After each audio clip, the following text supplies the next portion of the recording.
Hello students, welcome in my physics class. आज atomic physics chapter 14 जो RBSC में है ये मैं स्टार्ट कर रहा हूँ। इस चैप्टर में स्टार्टिंग में बात यह आती है कि परमाणु यानी एटम क्या होता है, व्हाट इज एटम या परमाणु। तो 1803 में डाल्टन ने ये बताया था, डाल्टन ने ये डिस्कवर किया था कि ईच केमिकल एलिमेंट, प्रत्येक रासायनिक तत्व छोटे छोटे पार्टिकल से मिलकर बना होता है, स्मॉल पार्टिकल्स से मेडअप होता है। Each chemical element made up by small particles, छोटे छोटे कणों से मिलकर बना होता है। इन्हीं कण, ये जो कण होते हैं ये अविभाज्य होते हैं, मतलब कि आगे इन्हें डिवाइड नहीं कर सकते हैं, आगे इन्हें डिस्ट्रीब्यूट नहीं कर सकते, इन्हें विभाजित नहीं कर सकते हैं। तो इन पार्टिकल्स को उसने नाम दिया एटम। इन्हीं कणों को क्या कहा उसने, एटम कहा। बाद में फिर 1897 में थॉमसन ने, जे थॉमसन ने कैथोड रेज, कैथोड किरणों की डिस्कवरी की, कैथोड किरणों की खोज की, कैथोड रेज की। और उसने ये बताया कि कैथोड रेज स्मॉलेस्ट पार्टिकल्स से मिलकर बनी होती है, और ये जो पार्टिकल्स होते हैं ये नेगेटिवली चार्ज पार्टिकल्स होते हैं, यानी ऋणावेशित कण होते हैं। ऋणावेशित कणों से मिलकर कैथोड किरणें बनती है। ये जे थॉमसन ने 1897 में बताया था। और उसने कहा था कि जो ऋणावेशित कण होते हैं इन कणों को हम इलेक्ट्रॉन कहते हैं। उसने इन कणों का नाम इलेक्ट्रॉन रखा। और यह भी बताया कि इलेक्ट्रॉन ईच एलिमेंट का एक इसेंशियल पार्ट है, इसेंशियल पार्टिकल है। ने कहा कि प्रत्येक तत्व का यह एक, यूँ कह दीजिए कि सर्वनिष्ठ, यूनिवर्सल पार्टिकल होता है, सर्वनिष्ठ कण होता है, जो प्रत्येक तत्व में मौजूद होता है, उसका नाम उसने इलेक्ट्रॉन रखा। बाद में जब एटम के बारे में जानकारी की, एटम की और डिस्कवरी की, तो ये देखा कि एटम इलेक्ट्रिकली न्यूट्रल होता है। एटम विद्युत उदासीन होता है, इलेक्ट्रिकली न्यूट्रल।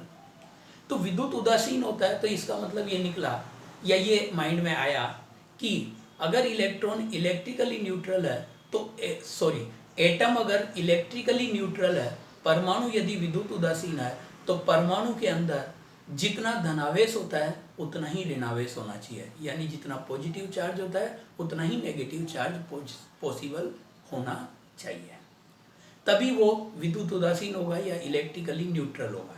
अगर मान लीजिए नेगेटिव चार्ज ज़्यादा होता है तो फिर नेगेटिवली चार्ज होगा, पॉजिटिव चार्ज ज़्यादा होता है तो पॉजिटिवली चार्ज होगा। लेकिन एटम तो इलेक्ट्रिकली न्यूट्रल है, तो उसमें जितना पॉजिटिव चार्ज है उतना ही नेगेटिव चार्ज होना चाहिए।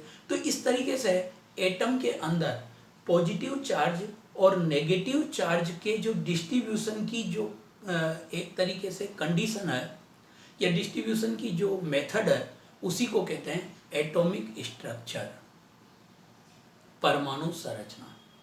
किसी भी परमाणु के अंदर ऋणावेश और धनावेश का वितरण किस प्रकार से किया जाता है, इसकी जानकारी परमाणु संरचना से लगती है। Atomic structure give essential knowledge about positive charge and negative charge distribution in atom। तो इसी को परमाणु संरचना कहते हैं। और परमाणु संरचना के लिए डिफरेंट टाइम पर, समय समय पर अलग अलग साइंटिस्टों ने, डिफरेंट साइंटिस्टों ने अपनी अपनी थ्योरी दी। सबसे पहले थॉमसन ने अपना एटॉमिक मॉडल दिया था, जे थॉमसन ने, थॉमसन्स एटॉमिक मॉडल।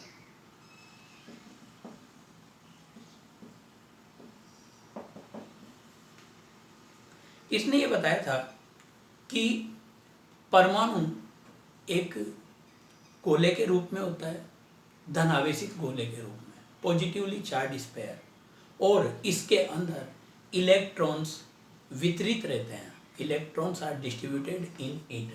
उसने ये पॉजिटिवली चार्ज स्फीयर लिया था, ये सारा, और इसके अंदर नेगेटिवली चार्ज इलेक्ट्रॉन्स को, ये इलेक्ट्रॉन, ये इलेक्ट्रॉन, ये इलेक्ट्रॉन, उसने इसमें ये वितरित माना था और ये बताया था कि ये इस तरीके से वितरित होते हैं, these are embedded in positively charge sphere. Negative जो इलेक्ट्रॉन्स होते हैं वो किस तरीके से एम्बेडेड होते हैं, जैसे वाटरमेलन में सीड्स होते हैं, यानी तरबूज में बीज होते हैं। जिस प्रकार से तरबूज के अंदर बीज पड़े रहते हैं, वाटरमेलन में जिस प्रकार से सीड्स प्रेजेंट होते हैं, ठीक उसी तरीके से negatively charge electrons are embedded in positively charge sphere. ये थॉमसन ने अपना मॉडल दिया था। इसी को हम प्लम पुडिंग मॉडल भी बोलते हैं, क्योंकि यूनान में जो उस समय एक स्वीट्स बनती थी, मिठाई बनती थी, उसका नाम था पुडिंग, और उसके अंदर जो मेवा डाला जाता था वो प्लम बोला जाता था। तो इस तरीके से उसने इसकी कंपैरिजन उससे की थी कि जो इसके अंदर जो जैसे काजू बादाम वगैरह मेवा जो पड़ा रहता है ये प्लम्स के फॉर्म में है और वो इलेक्ट्रॉन्स की फॉर्म में, तो उसने इसको प्लम पुडिंग मॉडल भी दिया था। लेकिन इससे हमारे पास गैसेज के आयोनाइजेशन की और परमाणु के जो एटम के जो स्टेबिलिटी की जो बात थी ये क्लियरली डिस्क्राइब नहीं हो पाई, इसलिए इस मॉडल को एक तरीके से फेल किया गया। इसके बाद फिर रदरफोर्ड ने 1909 में एल्फा पार्टिकल स्कैटरिंग एक्सपेरिमेंट किया। 1909 में 1909 में रदरफोर्ड ने एल्फा पार्टिकल स्कैटरिंग एक्सपेरिमेंट किया। उसके बेस पर उसने एटॉमिक स्ट्रक्चर को समझाया। तो रदरफोर्ड्स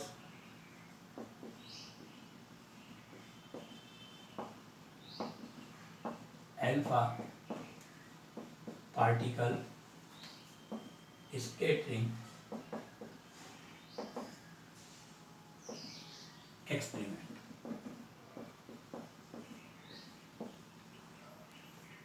आपको मालूम है alpha particle positively charge particles होते हैं, हीलियम के न्यूक्लियस होते हैं एल्फा पार्टिकल, जिन्हें 2 हीलियम 4 से डिफाइन किया जाता है, डिनोट किया जाता है, यानी इन पर +2 प्रोटॉन या 2 प्रोटॉन के इक्वल चार्ज होता है और 4 प्रोटॉन के इक्वल इनका मास होता है। ये जो एल्फा पार्टिकल है ये रेडियो एक्टिव एलिमेंट से गेट होते हैं, रेडियो एक्टिव तत्व से प्राप्त होते हैं। तो इसने क्या किया कि एक लेड केविटी ली, लेड केविटी, ये इस तरीके की एक लेड केविटी इसने यूज की, क्योंकि लेड से रेडियो एक्टिव रेडिएशंस जो होते हैं वो बहुत कम रिएक्टिव होते हैं, यानी उनसे ये रिएक्शन नहीं करते हैं। तो ये लेड केविटी उसने यूज की यहाँ पर, और इस लेड केविटी के अंदर एक रेडियो एक्टिव एलिमेंट रखा, यूरेनियम, पोलोनियम, एक्टिनियम। ये उसने यूरेनियम या रेडियम जैसे एक रेडियो एक्टिव एलिमेंट रखा। इस रेडियो एक्टिव एलिमेंट से जो एल्फा पार्टिकल्स एमिट हो रहे हैं उनको इसने एक डायाफ्राम से पास किया। ये डायाफ्राम जो एल्फा पार्टिकल की थिन बीम गेट करने के लिए यूज किया जाता है, बहुत पतली इसकी किरण पुंज प्राप्त करने के लिए, मतलब thin beam of alpha particle gate करने के लिए डायाफ्राम का यूज किया।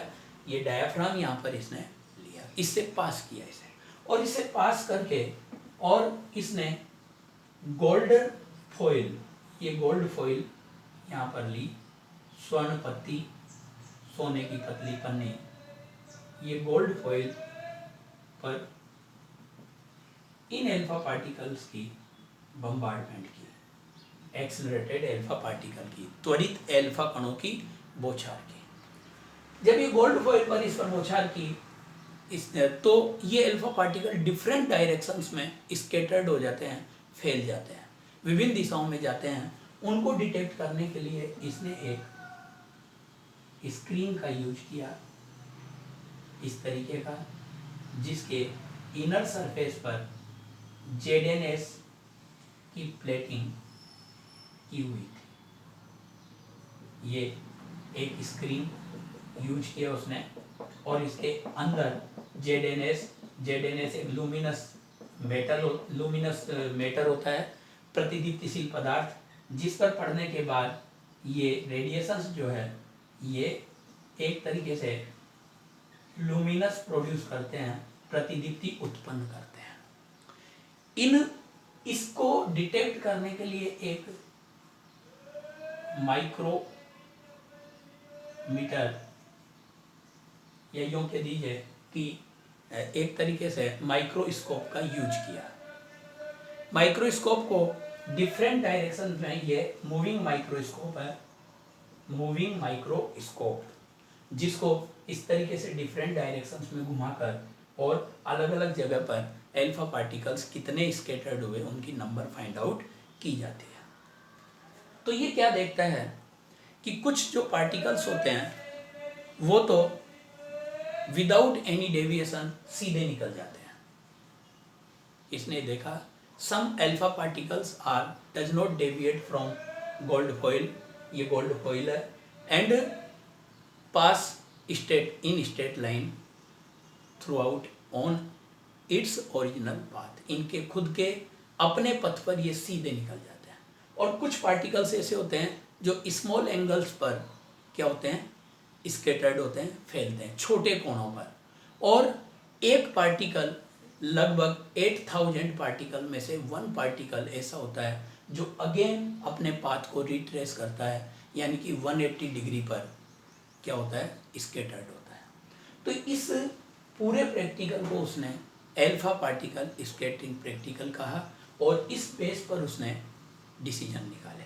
तो वो इसके जो एटॉमिक मॉडल के डिस्कशन है उससे पहले हम अल्फा पार्टिकल का प्रोजेक्शन पाथ क्या रहा उसके बारे में जानकारी लेते हैं। ट्रेजेक्ट्री क्या है अल्फा पार्टिकल की, तो मैंने बताया ट्रेजेक्ट्री में अल्फा पार्टिकल ट्रेजेक्ट्री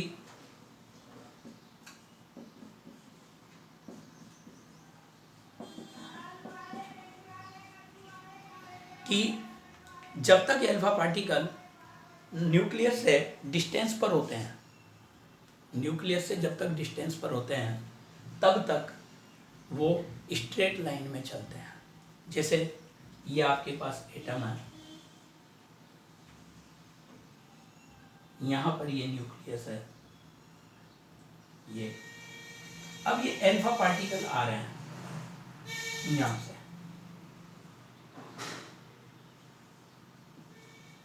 तो जब तक ये अल्फा पार्टिकल इसके इफेक्टिव एरिया, प्रभावी क्षेत्र से दूर होते हैं तब तक स्ट्रेट लाइन में चलते हैं।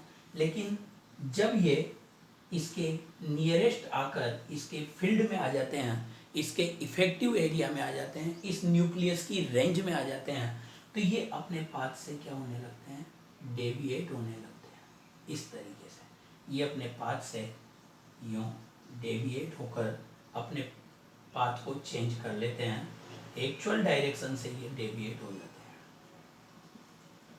इसी इवेंट को हम कहते हैं स्कैटरिंग या scatter प्रकीर्णन।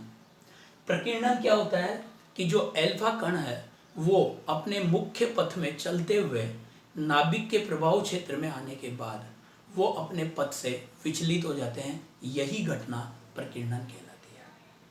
When alpha particle come in range of nucleus, then these deviate from its original path, that is called scattering. अब ये जो प्रकीर्णन पथ है इनमें कुछ पार्टिकल मैंने कहा स्मॉल एंगल पर स्कैटर्ड होते हैं, छोटे कोणों पर। कुछ पार्टिकल जैसे 90 डिग्री से थोड़े ज़्यादा, और बहुत मिनिमम पार्टिकल अप्रोक्सीमेट 8000 में से 1 पार्टिकल ऐसा होता है जो 180 डिग्री पर क्या होता है, स्कैटर्ड होता है। तो इन जो स्कैटरिंग पार्टिकल्स की जो नंबर है, उस स्कैटरिंग पार्टिकल्स की नंबर के लिए हमारे पास यहाँ पर एक फॉर्मूला आया है, नंबर ऑफ स्कैटर्ड पार्टिकल्स या नंबर ऑफ स्कैटरिंग पार्टिकल्स। वो क्या है बेटा, एन थीटा, किसी थीटा एंगल पर स्कैटर्ड होने वाले पार्टिकल्स की number is directly proportional to Z square. Z is atomic number of nucleus, परमाणु की नाभिक की परमाणु संख्या या परमाणु की परमाणु संख्या, atomic number. 1/sin4 θ/2।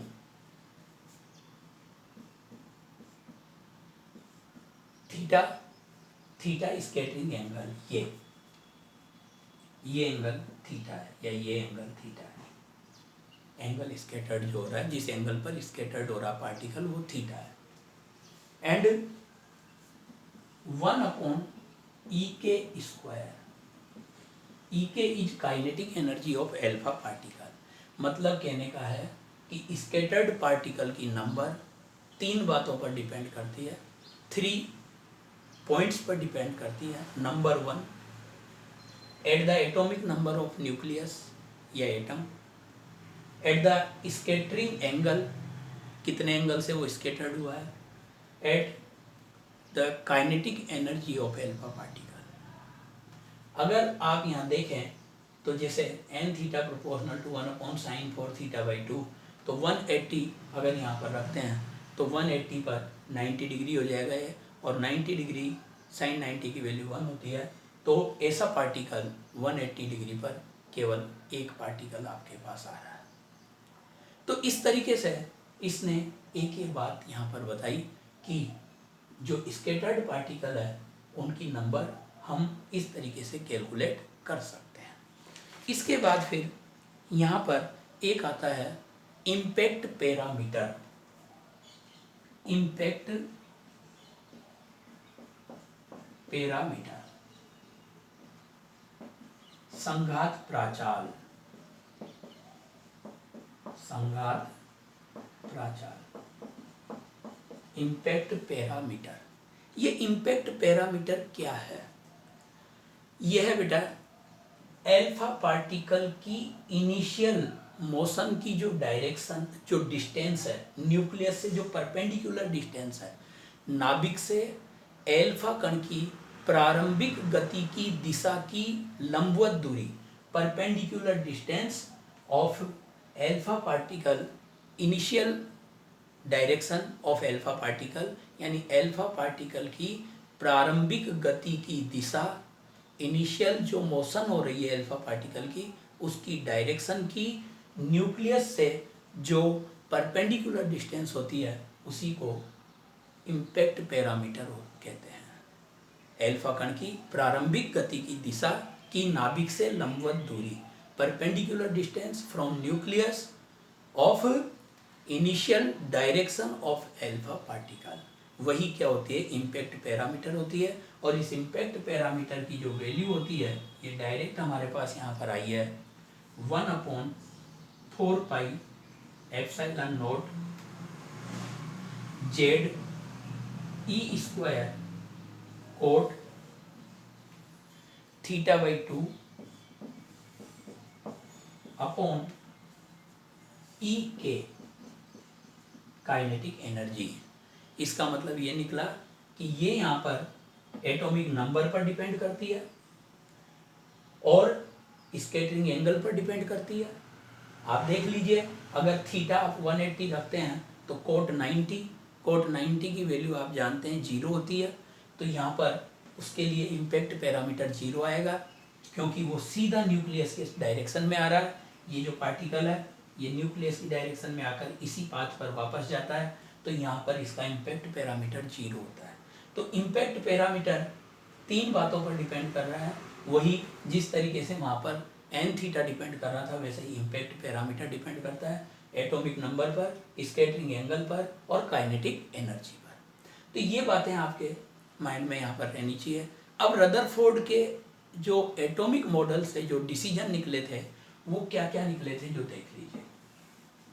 Rutherford's atomic model जो उसने इस एक्सपेरिमेंट के बेस पर दिया,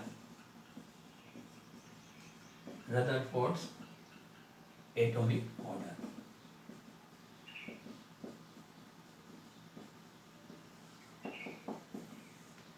थ्री पॉइंट्स उसने अपने एटॉमिक मॉडल में दिए बेटा, एल्फा पार्टिकल स्कैटरिंग एक्सपेरिमेंट के बेस पर। नंबर वन फर्स्ट उसने ये दिया, या फर्स्ट पोस्टुलेट जो रदरफोर्ड ने दिया वो क्या दिया कि total positive charge and total mass of atom centralised at a centre of the atom at a point. मतलब उसने कहा कि परमाणु का संपूर्ण धनावेश और संपूर्ण द्रव्यमान उसके अंदर एक छोटे से बिंदु पर सेंटर्ड रहता है, केंद्रित रहता है, और उस बिंदु को, उस पॉइंट को, जो सेंटर पॉइंट जहाँ पर टोटल पॉजिटिव चार्ज और टोटल मास सेंट्राइज रहता है, मैक्सिमम मास उसका सेंट्राइज रहता है, उस पॉइंट को उसने नाम दिया, उस बिंदु को नाम दिया न्यूक्लियस, नाभिक। और ये एक बहुत इंपॉर्टेंट बात यहाँ पर है कि न्यूक्लियस की जो डिस्कवरी की थी वो रदरफोर्ड ने की थी, ये फर्स्ट पॉइंट दिया था। सेकंड पॉइंट उसने दिया कि न्यूक्लियस के अराउंड, नाभिक के चारों तरफ, परमाणु में, एटम में डिफरेंट सर्कुलर पाथ के अंदर इलेक्ट्रॉन्स रिवॉल्व करता रहता है, इलेक्ट्रॉन्स घूमता रहता है, इलेक्ट्रॉन्स घूमते रहते हैं। उसने ये बताया कि परमाणु में नाभिक के चारों ओर विभिन्न कक्षाओं में इलेक्ट्रॉन घूमते रहते हैं, परिभ्रमण करते रहते हैं। इलेक्ट्रॉन्स आर रोटेट या revolving around the nucleus in circular path in an atom. ये सेकंड बात उसने कही कि ये विभिन्न वृत्ताकार कक्षाओं में गति करते रहते हैं, घूमते रहते हैं। और थर्ड बात इसने ये कही कि एटम की जो साइज होती है वो बहुत ही छोटी होती है, और उसकी जो साइज है वो 10⁻⁻10 मीटर अप्रोक्सीमेट होती है, और उसका मोस्टली पार्ट होलो होता है, खोखला होता है। अधिकतम भाग उसका खोखला होता है, क्योंकि कुछ पार्टिकल सीधे निकल गए थे, तो सीधे जब निकले तो उस बेस पर उसने कहा कि परमाणु का अधिकतम भाग जो है वो खोखला होता है। Mostly part of atom is hollow. ये तीन बातें उसने यहाँ पर बताई थी, और ये भी बताया था कि परमाणु विद्युत उदासीन होता है, यानी कि परमाणु की न्यूक्लियस में जितना पॉजिटिव चार्ज होता है उसके अराउंड रोटेट करने वाले या रिवॉल्व करने वाले इलेक्ट्रॉन्स के नेगेटिव चार्ज के बराबर होता है। यानी इलेक्ट्रॉन का जो ऋणावेश है और परमाणु में नाभिक का जो धनावेश है वो आपस में बराबर होता है। ये बातें इसने अपने मॉडल में कही थी, लेकिन इसकी भी लिमिटेशंस आई है, ड्रॉबैक्स आई है, कमियां आई है। इसकी कमी में फर्स्ट है स्टेबिलिटी ऑफ एटम। एक पॉइंट हमारे पास है परमाणु का स्थायित्व। इसने ये कहा बेटा कि न्यूक्लियस के अराउंड इलेक्ट्रॉन रिवॉल्व करते रहते हैं, तो ये बात माइंड में आई कि जब इलेक्ट्रॉन रिवॉल्व कर रहे हैं तो वो कंटिन्यू एनर्जी लूज करते रहने चाहिए, और एनर्जी लूज करते करते उनके पाथ की रेडियस डिक्रीज होती जानी चाहिए। यानी वो एक तरीके से सर्पिल पाथ में, ये यूँ कह दीजिए स्पाइरल पाथ में मोशन करते हुए, सर्पिलाकार पथ में गति करते हुए, स्पाइरल पाथ में मोशन करते हुए एट लास्ट अंततः न्यूक्लियस में गिर जाने चाहिए, न्यूक्लियस में आ जाने चाहिए। यानी एटम स्टेबल नहीं होना चाहिए। लेकिन अपन जानते हैं कि एटम तो स्टेबल है, इलेक्ट्रॉन न्यूक्लियस में आते नहीं है। इस बारे में इसने कोई डिस्क्रिप्शन नहीं दिया था, ये इसको नहीं समझा पाया था। सेकंड बात जो हमारे पास आई इसकी description of linear spectrum. According to Rutherford, electrons revolve around the nucleus. नाभिक के चारों तरफ इलेक्ट्रॉन रिवॉल्व कर रहा है, तो नेचुरल है वो कंटिन्यूस एनर्जी लूज करेगा, करना चाहिए। और एनर्जी लूज करना चाहिए तो उसका स्पेक्ट्रम कंटिन्यूस होना चाहिए, सतत होना चाहिए। बट ये जो स्पेक्ट्रम होता है वो लाइन स्पेक्ट्रम होता है, लीनियर स्पेक्ट्रम होता है। तो इस लीनियर स्पेक्ट्रम की डिस्क्रिप्शन रदरफोर्ड नहीं दे पाया था, यानी कि इसमें दो ड्रॉबैक्स रही थी। एक तो स्टेबिलिटी को लेकर, एटम की स्टेबिलिटी को लेकर, और दूसरा लीनियर स्पेक्ट्रम की डिस्क्रिप्शन को लेकर। इस तरीके से रदरफोर्ड के मॉडल को क्या किया गया, फेल कर दिया गया या अमान्य किया गया। बाद में फिर इस मॉडल को डिस्क्राइब करने के लिए, एटॉमिक स्ट्रक्चर को डिस्क्राइब करने के लिए बोहर ने मॉडल दिया था, वो हम नेक्स्ट लेक्चर में पढ़ेंगे। थैंक्स।